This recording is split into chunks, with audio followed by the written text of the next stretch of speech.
Монголын үйлдвэрч нэвлийн соёлын төв ордон Монголын уртын дууны холбоо төлөвлөж байна. Их талын шуранхай.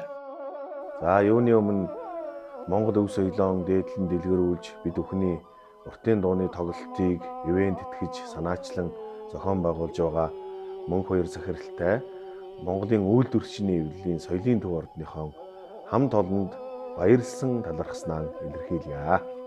Хөдөлмөрийн гавьяаны Улаантүмэн одонд Монголын үйлдвэрчний эвлэлийн соёлын төв ордноос санаачлан Монгол төвний биет бус соёлын өв болох уртын дууга хойч үе залуучуудаа өвлүүлэх сурталчлах зорилгоор Монгол бахархлын өдөрт зориулан их талын шуранхай уртын дууны урлагийн их дагуултыг өдөрч түмэндээ төлөвлөх гэж байна.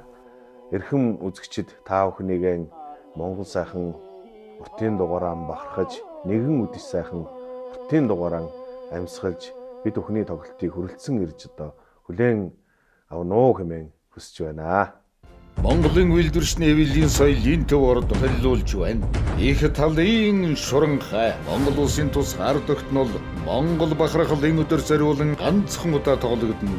Тоглолтод Монгол улсын ард энд жижигчин нэргүй төвшин жаргал, Монгол улсын гавьяат багш дэлгэр, Монгол улсын гавьяат жижигчин хонгорзул, Ширмэн туяа, цогт сайхан Батболд, Монгол улсын соёлын төрийн ажилтан Батмэнд төмөн жаргал, Бат цэцгэлэн алтан жаргал, уртын дууны язгуур хамтлаг, Азийн ардын урлагийн наадмын тэрхүүн барийн шагналт уртын дууны өн чуулга бүрэн бүрэлдэхүүн нэрэн болон үе үеийн уртын дуучид оролцсноо.